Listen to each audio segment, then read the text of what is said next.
ॐ सहनावतु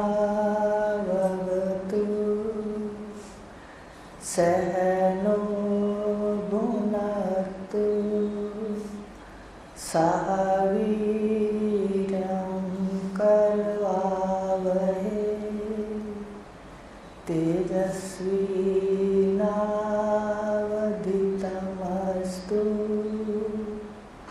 मा विद्विषावहै। ॐ शान्ति शान्ति शान्ति। अपना कल विषय चल रहा था ब्रह्म प्रकाश का। 148 श्लोक कर लिए थे कि ये जो शरीर है ये 5 भूतों के हैं और ये चलती फिरती लेन देन की दुकानें हैं। इसमें जो सौदा कर रहा है, जो व्यापार कर रहा है कर्मों का, वो गोपीनाथ है, इंद्रियों का स्वामी जीव। व्यापार सभी सदा जीव करता है, ईश्वर और ब्रह्म। ईश्वर कर्मों का फल देता है। फल भी कैसे देता है वो आपको बड़े रहस्य हैं इसमें ब्रह्म सूत्र में बताए थे। हमारे अंदर ही फीड हो जाता है सब कुछ, अपने आप ही निकल के आपका चोला, आपका कर्म सब अपने आप होता है। यहाँ इतना आश्चर्ययुक्त व्यवस्था है। तो ईश्वर केवल शांत होकर के, दृष्टा होकर के जीवों के कर्मों के अनुसार ये चक्कर चलता रहता है और परमात्मा सबको सत्ता देता है पर सबसे असंग है। तो जो इस इंद्रियों में बैठ के व्यवहार कर रहा है उसको गोपीनाथ कहा गया। इंद्रियों का स्वामी माने जीव। तो ये जो व्यापार करता है इसमें इसने संबंधों की, अगला श्लोक है कि व्यापार कहाँ पर किया इसने, भाई कहाँ जाकर कैसा व्यापार करता है। कहते संबंधों की कई हट्टियाँ खोली, प्रेम अमन की खातिर हर रिश्ते में घाटा खाया, रिश्ते रिस गए आखिर। इस जीव ने अपने दो शांति के लिए और प्यार के लिए, प्रेम के लिए, इसने बड़ा हर स्थान पर हट्टियां माने संबंधों की, कितने संबंध इसने जोड़े, लेकिन जितने संबंध जोड़े वो हर आगे की आगे छोड़ और पकड़ में बदलते गए।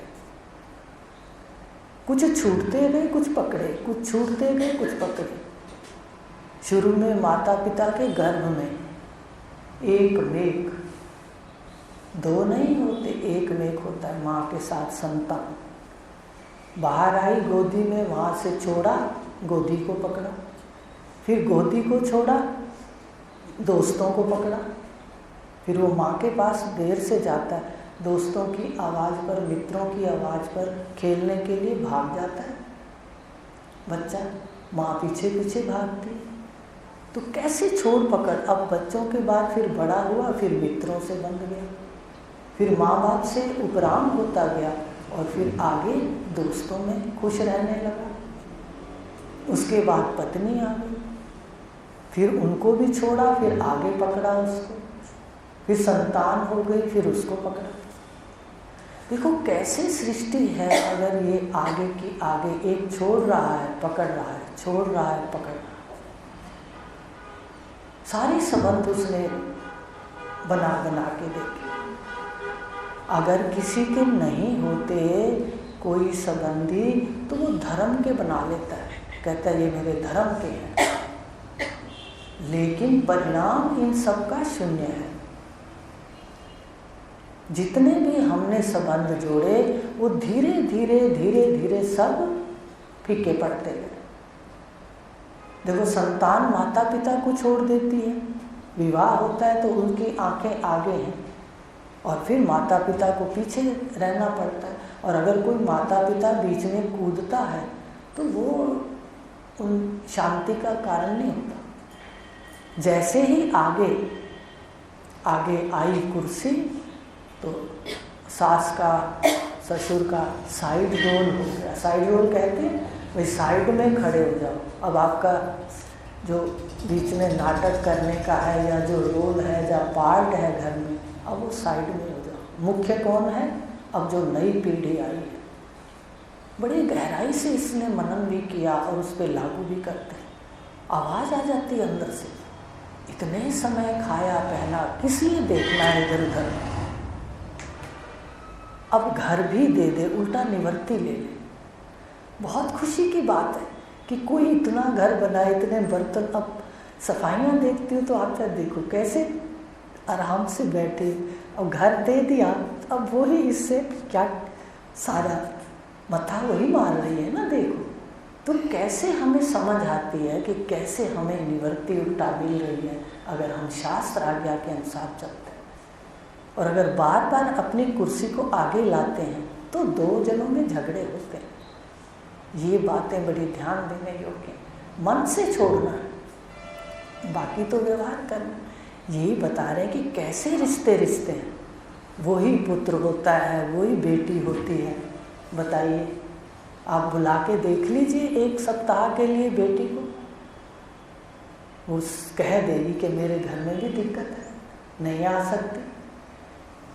जो भाई बहन इतना निकट है कि खेलते हैं, बाद में उनमें देखो कितनी दूरियां।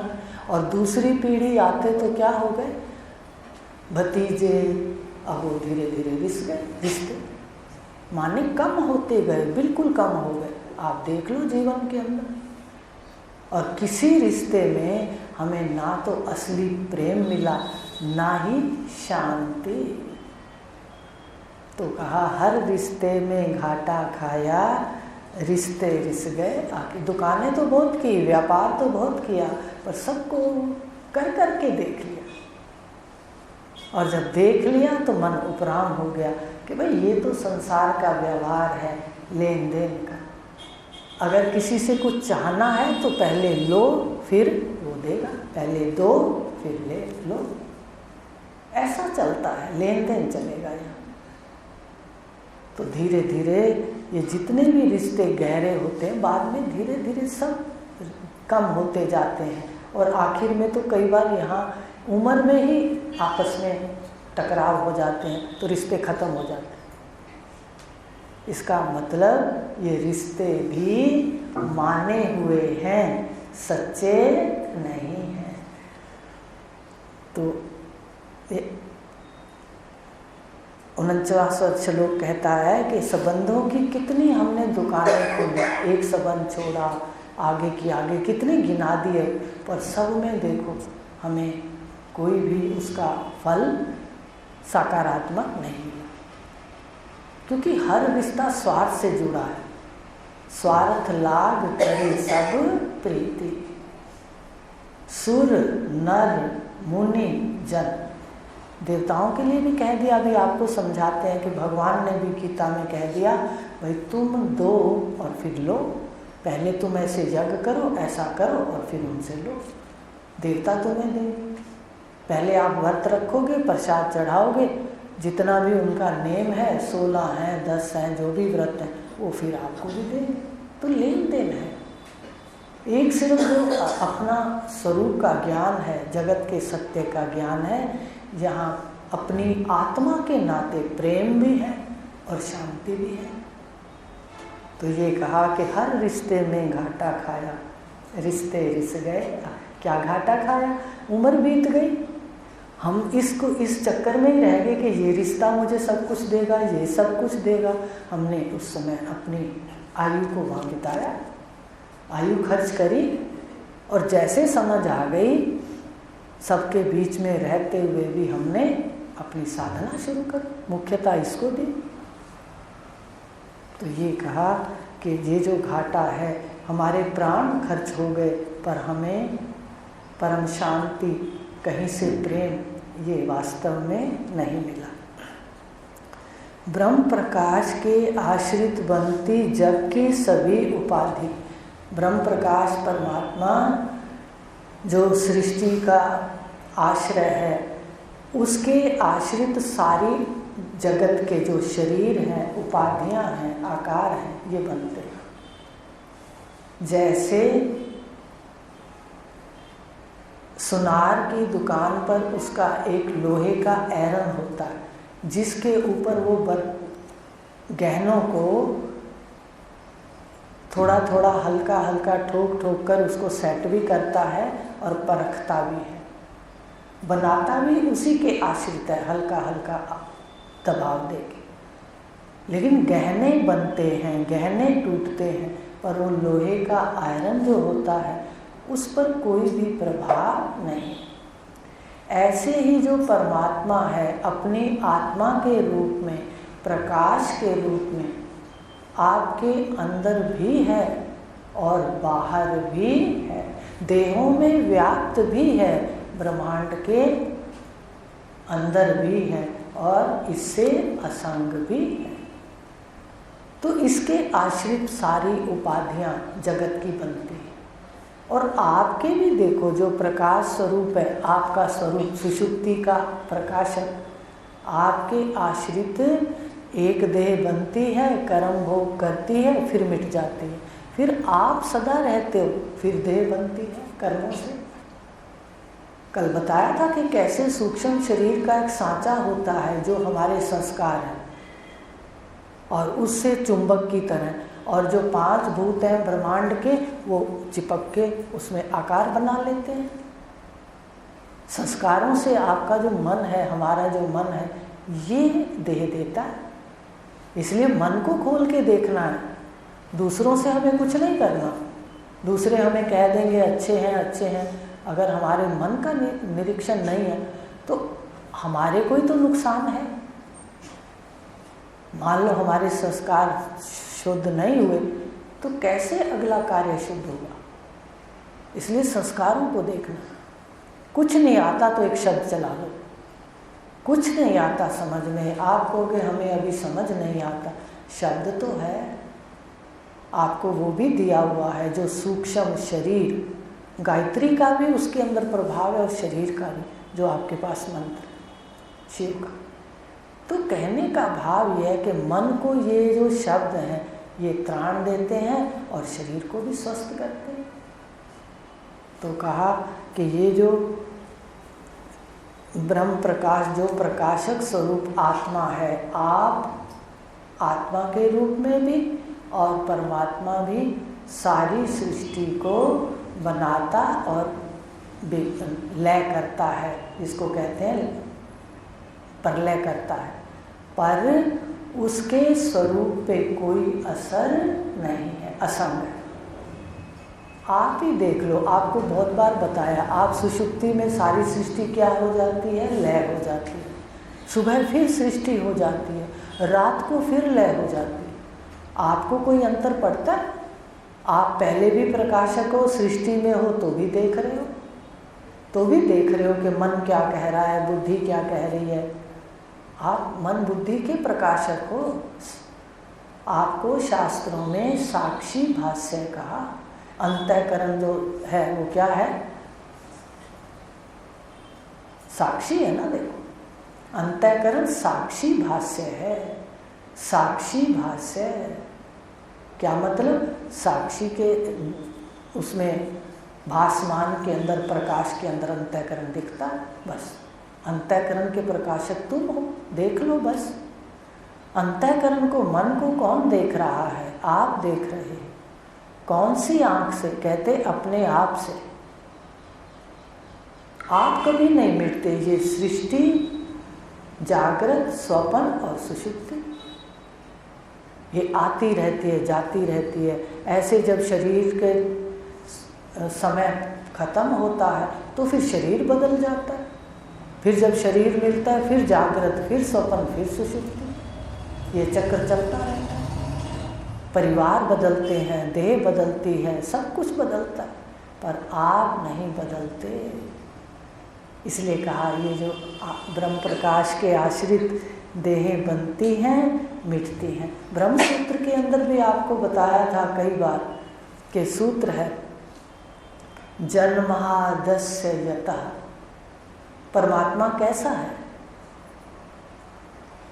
उन्होंने कहा आओ, अगर थक गए हो कर करके तो आओ बैठकर सत्य की जिज्ञासा करो। पहला सूत्र है ब्रह्म सूत्र का। और फिर दूसरा का परमात्मा कैसा है?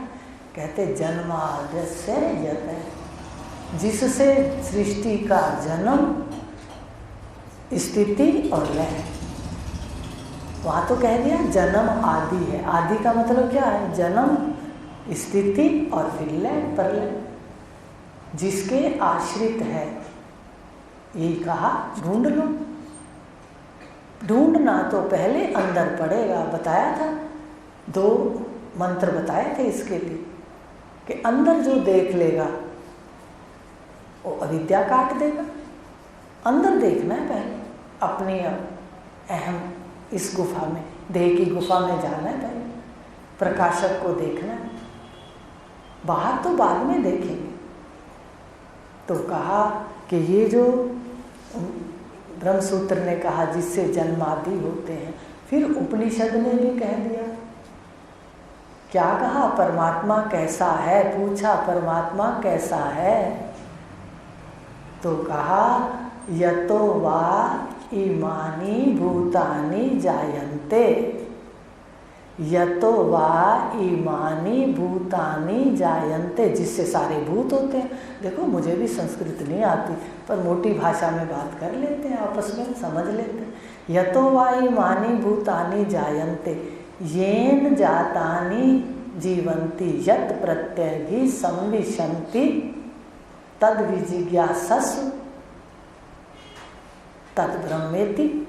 उसकी जिज्ञासा करो, वो ब्रह्म है। ये कहा किसकी? जिससे ये सारे भूत उत्पन्न होते हैं, फिर स्थित होकर लय होते हैं। यतो वा इमानि भूतानि जायन्ते येन जातानि जीवन्ति, जिससे ये जीते हैं। येन जातानि जीवन्ति, जी करके इसमें फिर जीते हैं उससे। तत्विज्ञासस्व, उसकी जिज्ञासा करो, वही ब्रह्म है। जिससे सृष्टि के भूत उत्पन्न होते हैं, फिर उससे जिंदा रहते हैं, फिर लय होते हैं। तो इस प्रकार जो अपने उपनिषदों के अंदर बात कही गई है, तो साफ है कि सृष्टि की उत्पत्ति, स्थिति, लय परमात्मा के प्रकाशक के आश्रय है। आपके शरीर भी आपकी आत्मा के आश्रय है। ये पिंड और ब्रह्मांड एक जैसा है। तो कहा कि ये जो इनके आश्रित बनती हैं, सारे शरीर बनते हैं। इसमें ब्रह्म प्रकाश, इससे ब्रह्म प्रकाश में भासे परिच्छिन्नता की व्याधि। अब देखो ये जो शरीर है, ये एक आकार लिए हुए है। तुम प्रकाश स्वरूप हो, व्यापक हो, ब्रह्म हो, पर शरीर के अंदर जो शीशा है मन का, ये आपको अंदर दिखाता है, सामान्य से विशेष करके दिखाता है। इसलिए आप अंदर समझते हो और क्या हो जाते हो? परिच्छिन्न, दायरे वाले। साधारण रूप से आप घर में शीशा टांग दो, आप बिल्कुल ऐसे खड़े हो, बिल्कुल, पर शीशे के अंदर आप देखोगे अगर छोटा सा शीशा है तो आपका आकार क्या हो जाएगा? बिल्कुल छोटा। ऐसे यहाँ है। अंतःकरण के शीशे क्या है? सामान्य से विशेष करते हैं चेतन को और अंदर दिखाते हैं। आप अंदर नहीं हो, अंदर बाहर सर्वत्र हो, सामान्य से विशेष हो जाते हो अंतःकरण के कारण। जैसे बताते हैं कि सारे शरीर में अग्नि है, पर सामान्य से विशेष कहाँ दिखती है? आँखों में। आँखों में है ना। सारे शरीर में वायु है, सामान्य कहाँ, विशेष कहाँ है? नासिका में। देखो ऐसे सामान्य चेतन आप सारे शरीर में व्याप्त हो, पर विशेष कहाँ है? मैं कहते अंतःकरण के शीशे में। तो शीशे में क्या करके दिखा दिया? शरीर जितना ही दिखा दिया, क्योंकि शरीर एक शीशा है, जानते हो, शरीर एक शीशा है। अब ज़्यादा लंबा जाएगा सूक्ष्म तो आप ये मोटा भी भूल जाओगे, इसलिए नहीं ले जाएंगे, क्योंकि इसके अंदर फ्रेम है, शीशे हैं, और उस शीशे में आप प्रतिबिंबित हो। इतना ही जान लो कि शरीर शीशा है। मन जो है वो सारे शरीर में व्याप्त है, इसलिए अपनी मैं कहाँ दिखती है? सारे शरीर में दिखती है। आप कहीं पीछे से हाथ लगाओ तो भी कहेंगे मैं। आंखें तो आगे हैं पर दिखती सब जगह है। तो कहा ये जो परिचिनता की व्याधि, व्याधि माने रोग, तो ये जो रोग लग गया हमें छोटे होने का, मैं इतना हूँ, इस परिवार मेरा है, ईश्वर की सृष्टि से कुछ लोगों को चुन लिया और मेरा मेरा कह दिया, ये व्याधि रोग लग गया। कैसे लगा ये रोग? कहते ये शीशे ने लगा दिया, अंतःकरण। अंतःकरण ने मेरी मैं को, व्यापक को परिचिन दिखा दिया। ये जो उपाधियां हैं इसमें अंतःकरण के कारण ब्रह्म प्रकाश परिचिनता में भासता है और यही परिचिनता रोग है। कौन सा रोग लगता है इससे? जन्म और मरण महारोग है नहीं पर दिखता है।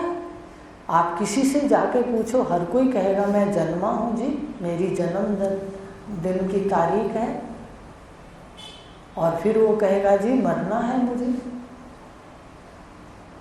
हे राम जी, भगवान वशिष्ठ कह रहे हैं राम जी को, हे राम जी, योग वशिष्ठ में, हे राम जी ये अनहुआ जगत भास रहा है। जब समझ नहीं आता था कि अनहुआ भास रहा है, इतना बड़े बड़े देहें भास रही हैं, पढ़ाया था कल कि इतने अंग हैं पर कोई अंग नहीं है उस राख के लोटे में। देखो है माया, कितना आश्चर्य, हर चीज आश्चर्य युक्त है। इसको मान के जाओ, लड़ाई झगड़े किस लिए? गुण जहाँ नहीं मिलते थोड़े आगे पीछे हो जाओ, एक दूसरे के गुणों को झाड़ना सीख लो। रेत लगती है तो झाड़ते। तो इस प्रकार कहा कि ये जो परमात्मा है वो कौन है? जिसके आश्रित सृष्टि की उत्पत्ति स्थिति, जो बताया ना, ये तो वायुमानी भूतानि जायन्ते येन जातानि जीवन्ति यत् प्रत्यय भी संविशन्ति तद विजिज्ञासस्व तद ब्रह्मेति। ये मंत्र कि ये जितनी सृष्टि है, उपनिषद कह रहा, वो उत्पन्न होते हैं, स्थित होते हैं, लय होते हैं, और उसी की जिज्ञासा करो। और लय भी होते हैं, फिर उसी से जीते हैं, जीवंती, जीते भी उसी से हैं। तो कहा उसी ब्रह्म की जिज्ञासा करो। ये नहीं कहा तुम जाके परमात्मा और की जिज्ञासा करो, कहते उसी की जिज्ञासा करो, वो सत्य है, उसी को पकड़ो, मनुष्य शरीर का लाभ। तो कहा ये सारी परिचिनता की व्याधि अज्ञान से लग गई। व्याधि का मतलब आपको समझा दिया, आदि और व्याधि। आदि कहते हैं जो मन के रोग होते हैं, व्याधि कहते हैं जो शरीर के रोग होते हैं। तो व्याधि शब्द है तो क्या शरीर का रोग है? सबसे बड़ा जन्म और मरण महारोग, सारे रोगों की जड़ है।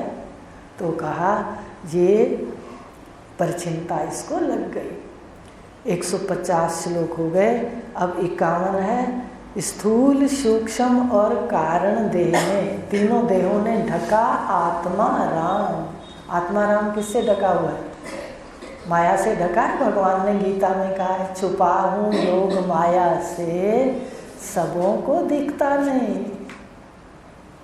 सबों को नहीं दिखता, ये नहीं कहा कि भाई किसी को ही नहीं दिखता, कहते सबों को नहीं दिखता, माने कुछ कुछ को दिखता। तो कहा गया कि तीन देह, स्थूल सूक्ष्म और कारण देह ने ढका आत्मा राम। आत्मा ब्रह्म जानने से मिलता सुख का धाम। सुख का घर कहाँ मिलेगा? शांति कहाँ मिलेगी? अपने घर में। यहाँ पर बता दिया व्यापार करने आए हो गोपीनाथ। अब समझ आए ना रात को कैसे दरवाजे बंद कर करके जाते। और कभी कभी मेन गेट ये मुंह खुला रह जाए तो मक्खी भी बैठ जाती है, और मजाक में एक दूसरे को जाके जगाते भी हैं। बचपन में तो उसके मुख पर हाथ रख के बजा के कहते थे, भाई देख, कहते कुछ नहीं थे, ऐसे करते थे भाई वो समझ जाए कि मुंह बंद करना है। सुबह उठते हैं कैसे खोल लेते हैं, रात को फिर बंद कर देते हैं, घर चले जाते हैं, तीसरे कमरे में चले जाते हैं। कितना आश्चर्य है, किसी को नहीं दिखता, बाहर सभी डंडे चला रहे हैं, लड़ाई कर, मुझे दिखता रहता है। बताओ, वासना के चक्कर में ना कोई पुण्य दिखे ना धर्म दिखे। धर्मो रक्षिति रक्षित है, धर्म रक्षा करता है जीव का। वो धर्म का जो पालन करता है ना, परमात्मा स्वयं आकर के किसी घट के रूप में उसकी रक्षा करते हैं, याद रखें। और वो ये जीव अपनी मर्जी से चलता है, स्वतंत्र है मनुष्य शरीर में, तो ये अपना सारे पूंजी को खराब कर लेता है, प्राणों की पूंजी। तो कहा 3 शरीरों ने ढका है, स्थूल शरीर, ठीक है, इसके अंदर तन मात्राएं बिछी हैं, फिर अंदर मन बुद्धि है, ठीक है, सूक्ष्म शरीर, फिर संस्कार है। कारण शरीर क्या है? संस्कार। चुपचाप बैठे होते हैं, मन पीछे से कोई बात रख देता है ला करके, ये संस्कार है। लेकिन संस्कारों को कितना सामने उपयोग करना है, ये हमारे ज्ञान पर निर्भर है। संस्कार तो कह देते हैं, वो उसका ऐसे कर दो, आया तो ऐसे कह दो। बुद्धि कहती है छोड़ना, क्या ज़्यादा कहना, क्या होगा। तो जो समझेगा नहीं उसको जितना, आप किसी को समझा नहीं सकते। ये लिख लो डायरियों पर। ये भी आता है कि जब भगवान कृष्ण स्वयं उतर आए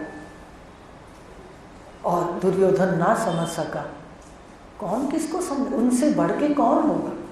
इसका मतलब क्या कहोगे फिर, कि जो स्वयं विवेक से समझना चाहता है, अपने मन को संवारना चाहता है, वही सुधरता है। ये कहो ना कोई और सुधार देगा, हमें गुरुदेव सुधार देंगे। गुरुदेव रास्ता दिखाएंगे, चलना हमने है, हमने विवेक करके अपने मन को सुधारना है। नहीं तो ये सीधा मेरे मन के अंदर भाव आ जाते हैं, हंसी भी आ जाती है। बताओ, 16 कला संपूर्ण कृष्ण ना दुर्योधन को समझा सके तो और कौन समझा सकता है। इसलिए कर्म करो। आ रही बात समझ। कोई कहे जी हम आते हैं तो सत्संग में तो भाई सारे ही एकदम दूध से धुल जाएंगे, ये सब भूल है। जो व्यक्ति स्वयं अपने समय का उपयोग करके, अपना निरीक्षण करके साधना करेगा, उसका जीवन सफल होगा। ये हमारे साथ थोड़ी जाएंगे। आए भी अकेले थे और जाना भी अकेले। पहली बात तो जाना ही नहीं। देखो अंदर गुरुदेव बैठे, हंस देते हैं, क्या तूने जाना है? कहते नहीं, एकदम हो जाता है 2 मिनट में, जो आप सवाल हो जाते हैं। ऐसे ज्ञान बोलता है, देखा कर। तो संस्कार कारण शरीर हैं, इसको भी ध्यान नहीं देना। कोई हल्का फुल्का करना है करो, लेकिन उसको झाड़ दो रेत समझ के, अंदर नहीं रखना। तो स्थूल शरीर ने ढक लिया। देखो कैसे दिखा दिया मैं को। मैं बोलती तो हूँ, बोलता तो हूँ, पर समझता शरीर हूँ। शरीर ने ढक लिया, स्त्री बन गए, पुरुष बन गए। अब सूक्ष्म शरीर मन ने भी ढक लिया संस्कारों में।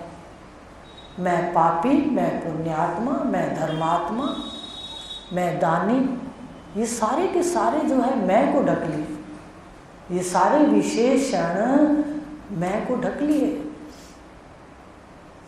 उसके बाद संस्कार, संस्कारों का तो बिल्कुल दिवाला निकाल दो। जैसे आए ध्यान ही ना दो, फिर मन लाना छोड़ देता है। वो कहते हैं तो ध्यान ही नहीं देती, काहे को मैं इसके सामने अर्जियां ले जाऊं, ये तो ध्यान ही नहीं देता। तो इस प्रकार जो नए कर रहे हैं वहाँ सावधान हो जाए, अपना शब्द रखें अपने पास। तो 3 शरीरों ने, मैं संस्कारों का भी प्रकाशक हूँ। तीसरी देखो, चौथा चरण है मेरा। पहला स्थूल शरीर ढक लिया, सूक्ष्म शरीर ढक लिया, मैं को संस्कार ढक लिए। मेरा चौथा चरण है, मैं प्रकाशक हूँ इन सब का, वहाँ देखना है। स्थूल सूक्ष्म और कारण देने ढका आत्मा राम। राम माने जो सब में रमण करता है, सब जगह रमण करता है। कोई स्थान नहीं है जहाँ रमण ना करे, उसको वास्तव में राम कहते हैं। एक राम दशरथ के पुत्र नाम, उनका लक्ष्य अर्थ जो है वो जो सर्वत्र कूटस्थ रूप से व्याप्त है आत्मा, इसलिए आत्मा राम लगाया उसके साथ कि आत्मा राम सर्वत्र व्याप्त है, कूटस्थ है। 3 शरीरों ने ढक रखा है, ब्रह्मांड ने ढक रखा है परमात्मा को, पिंड ने ढक रखा है आत्मा को। तो 3 शरीरों में चौथा चरण आपका है तुरिया अवस्था। तो कहा स्थूल सूक्ष्म और कारण देह में ढका आत्मा राम, आत्मा ब्रह्म जानने, आत्मा जानने पर भी दुखों से नहीं छूटते। यहाँ पर योग अपने को यहाँ तक लाके छोड़ देता है, योग इस स्थान पे लाके छोड़ देता है, ठीक है। और जो ये ज्ञान है वो बहुत जल्दी आगे ले जाता है। वो कहता है यहाँ रुकना ही नहीं है, ये योग की स्थिति समाधि सुषुप्ति में देख लो। ब्रह्मज्ञानी सुषुप्ति देखकर समाधि का अर्थ समझ जाता है, वो रुकता नहीं है यहाँ, वो आगे निकल जाता है, इसलिए जल्दी निकल जाता है। ये हमारी बात नहीं है, ये ब्रह्म सूत्र की ईश्वरी वाणी है।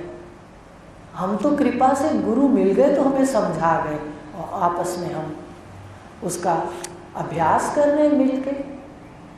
तो कहा ये आत्मा जानना क्या है, शरीर से परे, साक्षी हूँ, आत्मा हूँ।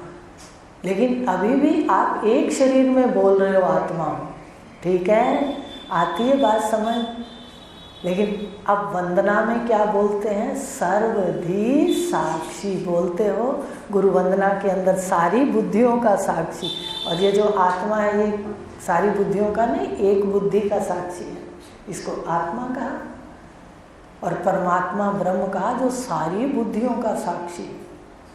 आप भी ये स्थिति प्राप्त कर सकते हो। तो कहा जिसको समष्टि बुद्धि कहते हैं, ये व्यष्टि बुद्धि है। तो कहा ये जो आत्मा है इसको ब्रह्म जानने से सुख का घर मिलेगा, वहाँ शांति मिलेगी। 14वें अध्याय में शायद भगवान ने शायद कहा है कि अमृत का स्थान और सुख का स्थान मैं ही हूँ, यह जानना। जानना, मानना नहीं, माननी तो कोई बात नहीं है। मेरी भी बात सुनते हो, ऐसे मानते नहीं जाना, जानना है। जानना है कि क्या ये सत्य है जो बोल रहे हैं। हमने उसको मनन किया, देखा, और सारी बातें सच्ची निकली तो आपसे बता रहे हैं। तो तीनों ने आत्मा राम को ढका है। अब जब तक आत्मा भी जान लो और आत्मा को ब्रह्म जान लो तो सुख शांति मिलती है, उसका घर मिल जाता है। सत्यम शिवम सुंदरम लागे माया का हर काम, 152 श्लोक है कि माया का काम भी बड़ा सुंदर लगता है, ठीक है। क्यों लगता है? सत्यम शिवम और सुंदरम, ये किसका स्वरूप है? परमात्मा का है। सत्यम किसको कहते हैं? सत्य। शिवम किसको कहते हैं? कल्याण स्वरूप चिद। और सुंदरम, सुंदर जो आनंद देता है, प्यारा है ना। देखो इसमें प्रियता भरी है, अस्ति, भाति और प्रिय। सारे विश्व में प्रियता भरी है। जब पहाड़ दिखाते हैं, मंदिर दिखाते हैं, टीवी के अंदर देखते हैं या देखने जाते हैं, ऐसे मन प्रसन्न हो जाता है, ऐसे रोम रोम प्रसन्न हो जाते हैं। इतनी सुंदर प्रकृति और इतने सुंदर तेरे जीव, जो इतने इतने प्यारे मंदिर कहीं गुफाओं में, कहीं कहाँ बना के रखते हैं और जीवों को सुख देते हैं। सभी वहाँ आनंद लेने जाते हैं। बताइए कितना खुश होते हैं जाकर वहाँ। तो कहने का भाव कि जो सत्यम शिवम सुंदरम है तो परमात्मा, समझ रहे हो? इस सारी माया में जो आकर्षण है प्रियता का, सुंदरता का, वो परमात्मा का है। शिव माने कल्याण स्वरूप, सदा रहने वाला सत्य, ये परमात्मा है। पर दिखती कौन है? माया। हम शरीरों के पीछे ही बस फंस जाते हैं कि ये शरीर सुंदर है, ये मकान सुंदर है, ये फलाना सामान सुंदर है। अगर शरीर को खोल कर देखें तो शुक्रंभा संवाद याद आ जाएगा। शरीर को अगर खोल के देखें, अज्ञान में तो सुंदरता के पीछे भागना है, पर जो रंभा और शुक संवाद है उसमें कितनी स्पष्ट बात है कि क्या तुम शरीर की सुंदरता को सुंदरता कहते हो, तो रंभा एक एक पूजा खोल के देख इसमें क्या भरा है। फिर वास्तव में अगर हम अति निकट आकर के हर चीज को देखते हैं तो कोई भी चीज वास्तव में पूर्ण रूप से निर्विकार नहीं है। एक शिवम सुंदरम इसमें बैठा हुआ आत्मा है, जिसके बैठने से ये डरती हुई गंदगी भी नहीं दिखाती, डरती है। आप बैठे हो इसके अंदर, क्या ये कोई चीज़ बाहर दिखाती है गंदगी? डरती है। सारी प्रकृति का जो स्वरूप है शरीर का, ये माया डरती है चेतन से, बाहर नहीं दिखाती। आप सिर्फ बाहर खड़े होते हो एक बार आके, उसी समय क्या होने लग जाता है देखते हो ना। कहते हैं भाई देखो जल्दी जल्दी जो है बुजुर्ग गए हैं, इनका जल्दी जल्दी संस्कार कर दो, नहीं तो दिक्कत आएगी कि नहीं, विकार छोड़ने लगेंगे। देखो जिस शरीर की सुंदरता को हम सुंदरता कहते हैं, लेकिन ये क्या है, छुपा हुआ जो बैठा है, ये बैठा है तो ये सुंदर है, ये बाहर आ जाए तो ये असली रूप दिखा देती है माया। इसलिए सत्यम शिवम सुंदरम लागे माया का हर काम। वास्तव में अब मनन करते हैं तो आता है हर कदम पर ये विकार था। संतान होती है कि कोई कार्य देख लीजिए, कोई कार्य ऐसा नहीं है जो कि विकार से युक्त ना हो। आप कोई देख लीजिए, किसी चीज़ पर मनन कर लो, क्रिया कर, लेकिन माया का कार्य है सारा। माया छुपा देती है सब कुछ, परमात्मा को छुपा देती है, और हम कहते हैं पुत्र पत्नी पति मकान आदि सब निर्विकार हैं। पर ये माया सुंदर लगती है, पर भूल है, ये तो सत्ता के आत्मा के बैठे सुंदर लगती है। आ रही है समझ? एक क्षण के लिए अगर ये जीव जाता है, थोड़े समय के बाद ये विकार देना शुरू कर। जैसे कई बार बात आती है ना, तो कई बार कहते थे कि भाई कोरोना है, वो शरीर छोड़ गया, देखो आना जाना ही छूट गया। चर्चा होती थी समाज के अंदर, तो मुझे लगता था भाई अब छूट गया तो छूट गया, पर देखो कोई ना भी आएगा। मान लो किसी वृद्ध ने शरीर छोड़ दिया और कोई परिवार वाला नहीं आया, तो भी उसको वहाँ मजबूरी में भी ले जाके कार्य करना पड़ेगा। क्यों? नहीं तो ये सहन ही नहीं कर पाएगा।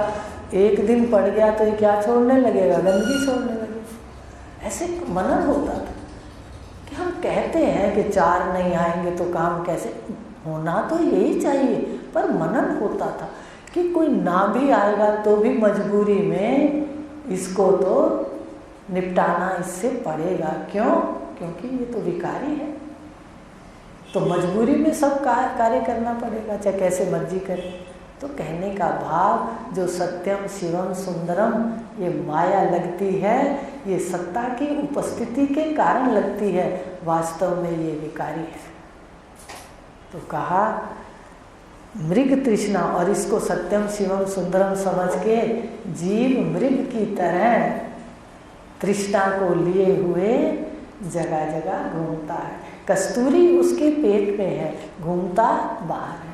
आत्मा हृदय में वास करता है और ये ढूंढता बाहर। ये मैं इधर निकल पड़ता है और भटक जाता है। कोई कहता आजा आजा, मैं देता हूँ परमात्मा के दर्शन कराता हूँ। सब जगह ये सुनने को मिलता है। फिर आता है देखो जो ये कह रहे हैं परमात्मा का दर्शन कराएंगे, पहली बात तो यही गलत है। परमात्मा का कभी दर्शन नहीं होता। आज विषय हो गया तो बात समझ लो ये भी। इसने तो विवेक करके कार्य किए, इतनी जगह भटकन हुई, विवेक आ गया कि भाई देखने दर्शन परमात्मा दृष्टि में कैसे आएगा। सब इंद्रियों से परे है तो इंद्रियों के विषय में कैसे आएगा। बस समझ आ गया इस बात का कि जो कह रहे हैं वो भी जानते नहीं है। जानते तो कभी ना कहते कि दर्शन कराएंगे। तो कहा सत्यम शिवम सुंदरम लागे माया का हर काम, मृग तृष्णा जो जीव भटकता पावे यहाँ विश्राम। ये विश्राम नहीं करता, इसी में लगा रहता है, पैसों को भी कमाने में लगता है तो खाना खाना भी भूल जाता है। ये सबसे बड़ी भूल है। याद रखना, पहले अपने स्वास्थ्य की ओर ध्यान दो। हेल्थ इज वेल्थ, पहले भी बताया था, कहीं नहीं लिखा हुआ वेल्थ इज हेल्थ। शरीर का सेहत हमने गवा दी, फिर हाथ नहीं आती जल्दी से। समय पे खाओ, समय पे कार्य खूब करो, प्रारब्ध आपका मिलेगा। आपको निश्चय है तो आप देर से भी 10 बजे भी अगर आप अपना ऑफिस दुकान खोलते, प्रारब्ध चल के आए, निश्चय है। अभी थोड़े समय अखबार में पढ़ा था कि कौन सा देश था, मैं भूल गई हूँ, उसमें था कि वो दोपहर को जाते हैं दुकानें खोलते 12 बजे के बाद, वो पूरी नींद लेते हैं, पूरा खा पी के घर से आते हैं, तो क्या उनके घर नहीं चलते होंगे? विचार करें। अपने यहाँ तो रात को बुला लो, सुबह कोई बुला ले, खाना नहीं खाना पर जाना। आप खाना खाओ, खाना खिलाओ को, भाई खाना पहले खाओ, प्रारब्ध पे निश्चय करो। तो कहने का भाव कि ये मृग जो है, ये विषयों का प्यासा मृग, ये रेगिस्तान में घूमता है। ये जो माया है ये रेत के टीले हैं, इसमें कोई रस नहीं है। आप ही बता दीजिए, जितने रिश्ते नाते हमने निभाए, क्या कहते हैं? रस नहीं आया। आप पिछले देख लो, आज वालों में रस आ रहा है तो इसका मतलब है अभी आपके स्वार्थ जिंदा है। कैसे? आपके शरीर में दम है, तन में दम है, मन में दम है या धन में दम है। जब ये नहीं रहेगा फिर पता लगेगा क्या रस है। फिर तो अपनी संतान ही सुना है कि वृद्धाश्रमों में माँ बाप को कैसे छोड़ा, देखिए। तो ये बातें हमें आंखें खोल के चलना है, सब कुछ अच्छा करना है। सबके स्वार्थों से चलते हुए अपने स्वार्थ भी पूरे होते हैं। तो कहा गया कि मृग तृष्णा, मृग भटकता रहता है। अभी दीपावली आएगी, देखो गुरु पूर्णिमा से त्यौहार चले थे, अभी मृग घूम रहा है। अभी उसने अनंत चौदस भी मना ली, अब श्राद्ध भी मना लिए, ठीक है। अब नवरात्रे 9 के रात्रे भी हो गए, अब दशहरा, अब ये दशहरा जो 10वां देखेगा तो हरा भरा भी हो जाएगा और रावण का सिर कट जाएगा। रावण के सिर कटे बगैर भगवान राम ने देखो अंदर कैसे ताड़का को मारा, उनके बेटे भी थे ना, कोई नाम नहीं याद, उनको भी मारा, बाहर रावण को भी मारा, तब जाके रामराज हुआ। तो यहाँ जो अयोध्या होगी, जहाँ युद्ध नहीं होगा, युद्ध का मतलब समझते हो, द्वंद्व नहीं होगा। अंदर द्वंद्व चलता है ना, हाय ये क्या हो गया, वो क्या हो गया, ये अंदर द्वंद्व खत्म हो जाएगा। तो कहा इस प्रकार कि ये जीव अभी, और दीपावली के बाद जो पूर्णमासी आती है 5वीं, उसमें मृग छुट्टी उसका नाम है। तो ये सारे कार्य करने पड़ेंगे जो त्योहारों के अंदर है, बहुत बार आपको बताया है। तो कहा जो सत्यम शिवम सुंदरम है, माया नहीं है, इसमें बैठा शिव है, उसको जानो। और इसी सुंदरम सत्यम को देखते हुए जीव भटक रहा है।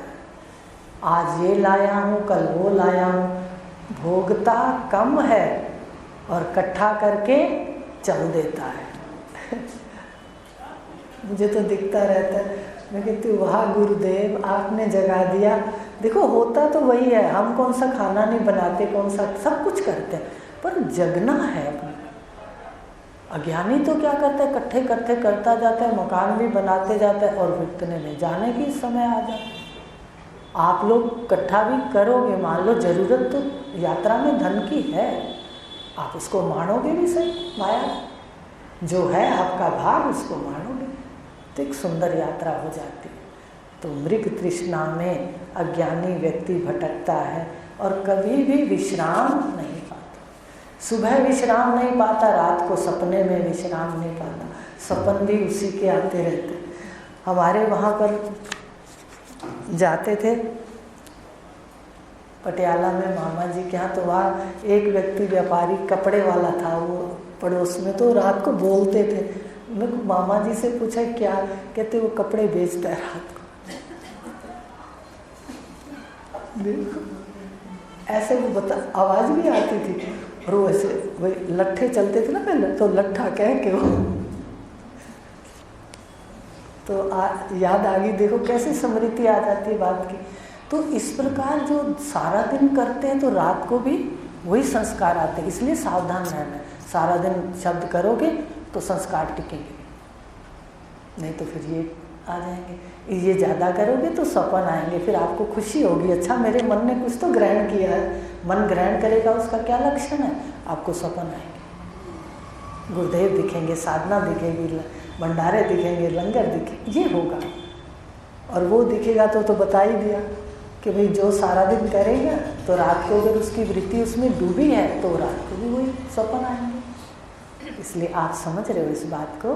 तो कहा मृग तृष्णा जो जीव भटकता पावे ना विश्राम, सुबह भी नहीं पाता और रात को भी विश्राम नहीं पाता। अब आगे लेंगे 153 श्लोक। ओम पूर्णमदा पूर्णमिदं